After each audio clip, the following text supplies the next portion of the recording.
Welcome back! Today we're gonna have a look at both the HTML drag and drop API as well as animating that drag and drop with the new View Transitions API. And we're doing both of these things in React because who said you can't use the new View Transitions API with React? It is certainly possible. So what we'll be making today is this Kanban board. And we will especially be focusing us on picking up this card, dropping it in a slot, and animating it right into place, both by using the HTML drag and drop API as well as View Transitions. There's 0 libraries that we use to animate everything, and actually the animation is only one JavaScript function we need to call and one CSS property we have to set. From that point on, the browser does everything. So let's dive in and start exploring how to recreate this yourself.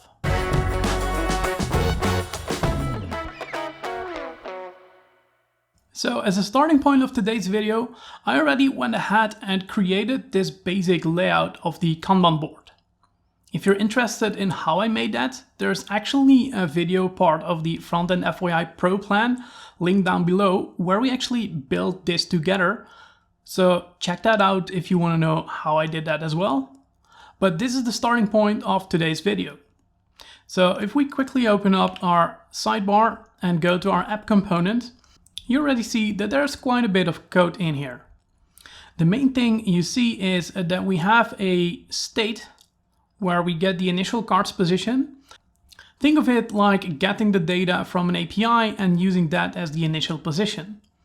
Then we have a grid layout where we render the different columns based on every column that we want to show, where you can see the different titles on top here. And then if we dive into our column component, you see that it is responsible for rendering the specific cards in each column, which it just gets as a prop from the main app component. And that is where we will start off. There's no drag and drop functionality yet. You can't click this. There's nothing that we can do with it. So let's make this draggable. If we go into our card component, the only thing we need to do for that is add a attribute draggable equals true. And if we do that, this div suddenly becomes draggable. It's not moving, you can't do anything with it yet, but we have added this move functionality already, simply by using browser APIs. Please note though that this is only working on desktop. This is not an API that's available on mobile. So if you want to support mobile, you need to add some other custom events instead of using the default draggable functionality of your browser, which is not something we're doing in this video. We will only be looking at the drag and drop API. So first, let's start by making it a little bit more clear that you can drag this div by adding a cursor grab.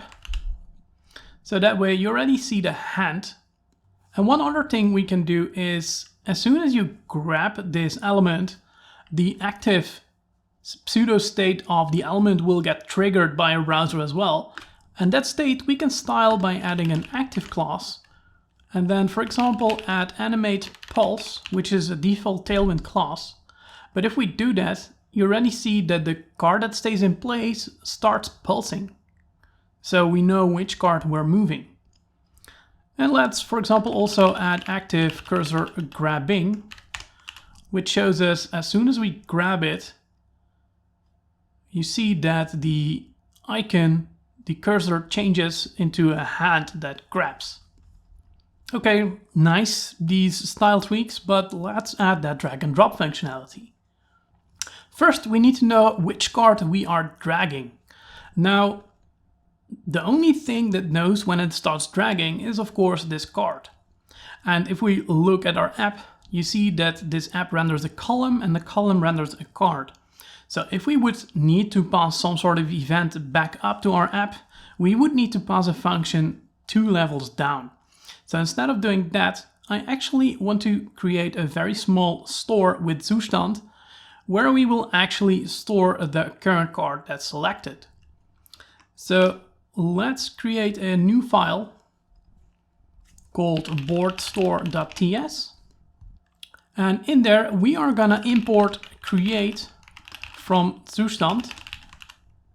And if you don't know Zustand, it's a very small state library that allows us to create a small store, almost like context, but with way less effort. Because we can create a variable export const use board store, where I totally make up this name right now. And then we run that create function. Then inside here, we can set properties of the store. So we can, for example, add a value called dragging cart, which starts out as null. And we can also set a function called set dragging cart, which allows us to set the value in the current store. And that takes in a function that takes a cart ID, which is a string, and that then sets, like Copilot is already suggesting here, our dragging cart to that specific ID. Now, instead of only a string, it could also take a null, because that's the default value, but also we want to be able to unset that there's currently a cart been dragged. The only thing we still need to do for TypeScript is also create a board store type and just let Copilot do the work, because probably it already knows what we want. We want to have the type of the dragging cart, that string or null, and we have the function that takes the new cart ID and just returns nothing. So then we can copy this into our create function, and now we have typed our store as well. So by doing this, we have a store that we can use to store the ID of the cart that we're currently dragging. So if we go back to our cart component, we can get that set dragging cart function here by making a variable called const set dragging cart equals use board store, where we get the state, and from that state we want to have this set dragging cart function. So this is just the Zustand way of getting something from the state, and then we can use this function to set the cart we're currently dragging. And where do we want to do that? Well, because we made our element now draggable, we also get access to an onDragStart event. And in there, we can simply run our function set dragging cart and pass in the ID of the cart. And on dragEnd, we want to do pretty much the same, but set the dragging cart back to null. And by doing that, we already know now which cart we are dragging. Don't believe me? Let's hop over to our app and simply import that value here for now. Const dragging cart equals use board store. And this time we want to have the dragging cart value. So let's copy this for now and just render it at the bottom inside a pre-tag where we just take that value. And if I now pick up a cart, you see that the ID is rendered. And if I just drop it, it gets removed from the state again. So this way we already know which cart we have picked up. The only thing we still need to know as well is in which column we are dropping it. And of course, we need to create these drop targets so we can also drop it in between carts and keep that order. So let's remove that debug value again. And I think the first thing we have to do is create these drop targets. So we have a place where we can drop our elements in. And these targets I actually want to render in a column. And I want to render them after each cart. So you can drop a new cart after each cart or at the very first position of a column. So how do these drop targets work? They're pretty much just div elements. So let's open our sidebar again and create a new component inside our components directory, which we call dropArea.tsx. Then this is gonna export a new function called dropArea, which for now just returns a div drop here. This drop area we're gonna copy into our column, and we're just gonna render that right after each cart. And In React in the map, that's not possible to render multiple elements. So that means that we need to wrap this in a react.fragment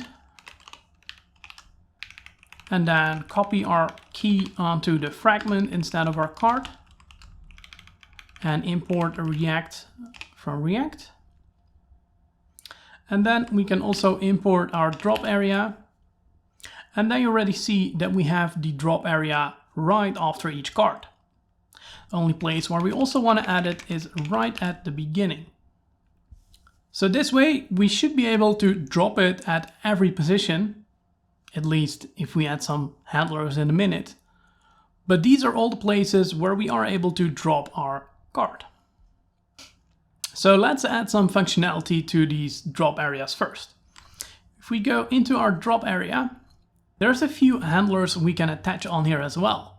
First, we have a function on drag enter, where we can do something with this element as soon as you drag an element over this element. So let's say we want to run a function called show area on here. And of course, there's then also a function on drag leaf, where we want to run a function hide area. And what these functions are going to do is, for example, just setting a specific class name to show us that we are dragging over it. So let's create these two functions first. Show area. And inside this function, we're going to set some local state to set the state to visible. So let's create a new state variable, const is visible and set is visible. That is a use state, which starts off as false, of course. But inside our show area, we're gonna set it to true. Set is visible is true. And then we're gonna add our hide area, where we set is visible to false. And now we can add some class names on here, where I'm going to use the class names function, which is imported from class names automatically if you npm install it. But what I can do with that is I can render some conditional class names on here. I can say if it is visible, I want it to be background red 300, and otherwise this background is not on there. So by doing this, I can now pick up my card and move it over the drop area, and you already see that it becomes red. All by using these default browser APIs. So let's make it look just a little bit better. We're going to remove this text. And we're going to add another line on here, which says if it's not is visible, then it will be opacity 0. So you just don't see it at all, actually. And let's make it opacity 30 for now, so we see a little bit what we're doing in a minute. And if it is visible, it will be opacity 100. And because there's no content in here right now, it won't have any height. So let's give this by default a height of 2. So there is some room for us to drop on, because if we would not give it a height, there wouldn't be anything as a drop target to hit. There should of course be a dash in here. Because if we give this for a minute again a background of white, for example, you see that we have these targets that are now visible. There is, however, a gap between these two cards that won't function as a drop target. And because there's also now actually too much room in between the cards, I actually want to go back to my column and remove the gap, because the gap will be our drop target now. That's actually the gap that we want to render. It's a gap that has functionality to it. And what I now want to do, as soon as you drag over it, is actually make the area a little bit bigger, so it looks like the card underneath it moves down. And how could we do that? We could do that, for example, by adding a padding on the y-axis of 8. So that way, if we pick this card up, you see that it creates a gap. And if we, for example, add a transition of padding as well as opacity, then it would even animate this. Neat, right? I do, however, want to make this just a little bit more visually appealing. So I'm going to add a pseudo element in here as well, which is just a rounded off square that makes it look a little bit better when you hover this. So it will be a pseudo element. So I'm going to make this a before with position absolute, which means that our diff should become position relative, and it will be inset of 2. So everything is moved in by 2. So that way it looks like there is some gap around this diff, but it's actually only in the pseudo element and not in the diff itself, because otherwise we again would have some positions where you could not drop this element. Also want to make this rounded XL and give it a border of rounded 2, and also make this border dashed. Looks just a little bit better, as you see in a minute. And make it before border gray 600, so it also has some color. Because what happens now is, because this element will get some padding on the y-axis, you will see that this extra diff suddenly becomes visible, because only then it will fit. Otherwise it's just inset too much that it just has a height and a width of 0. So if we set the default opacity to 0, so you won't see that light gray background anymore, and we pick up our card, and of course we also need to remove our white background here.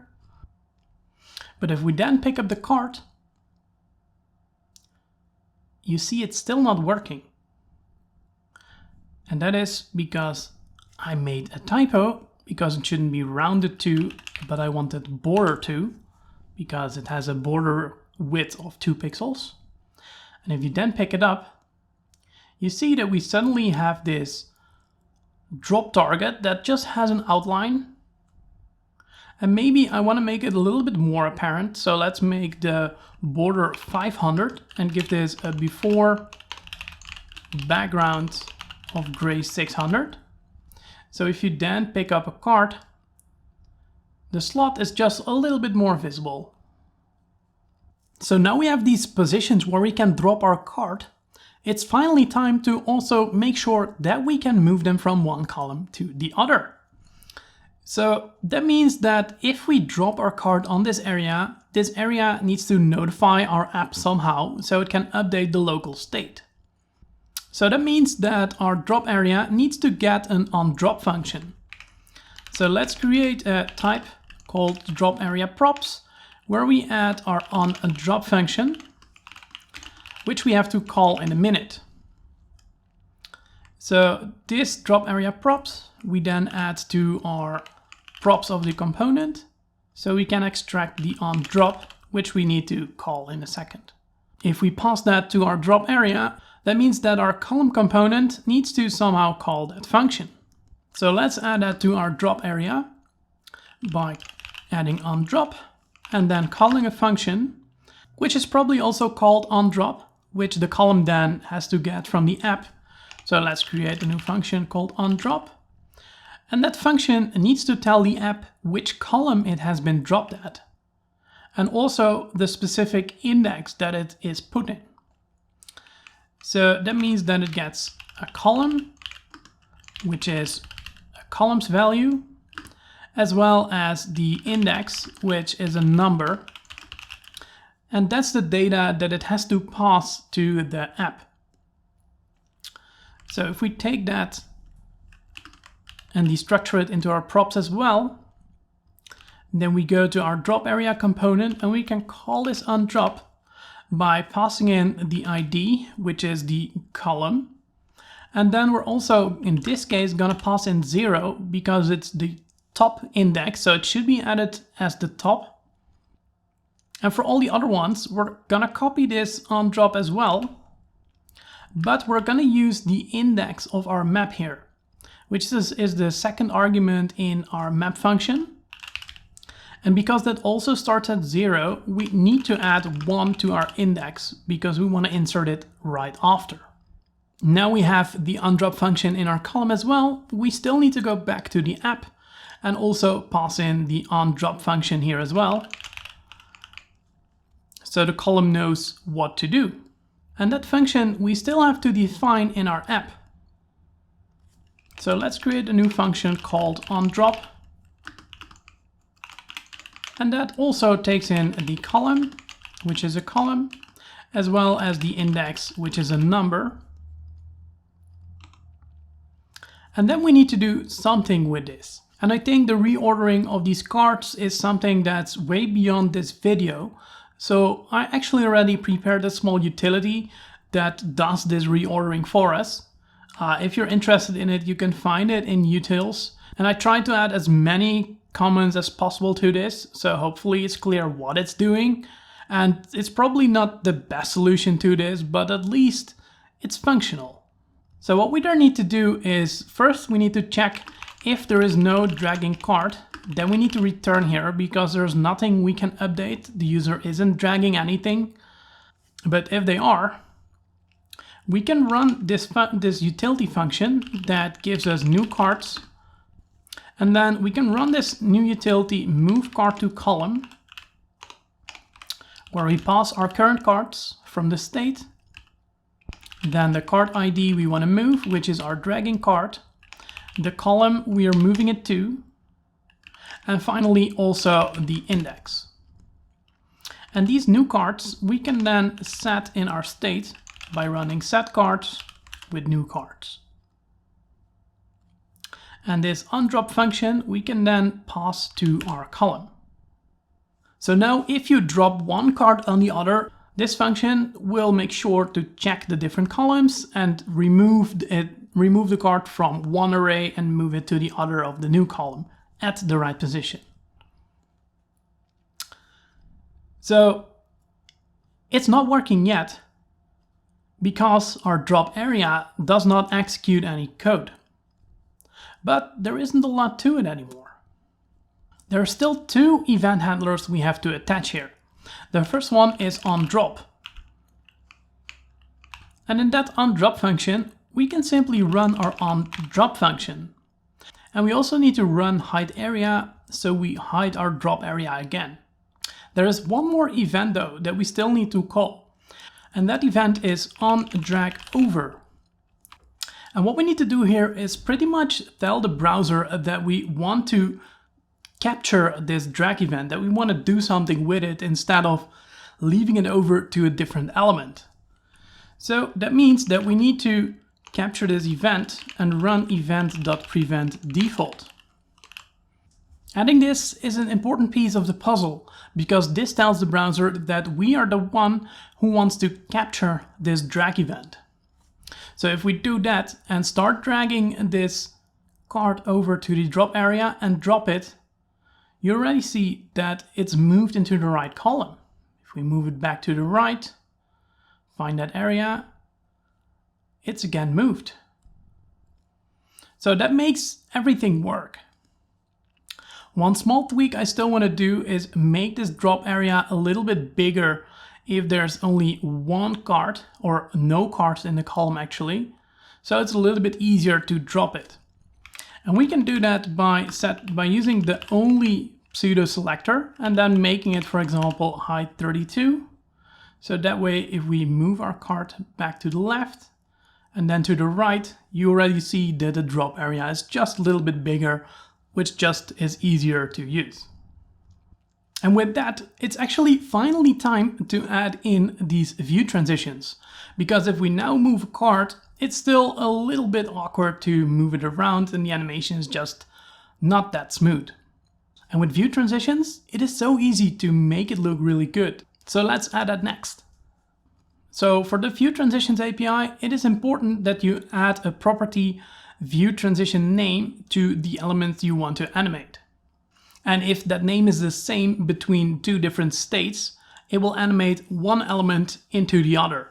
So the important thing here is that every card has a unique name, but that unique name should stay the same for each render that we do.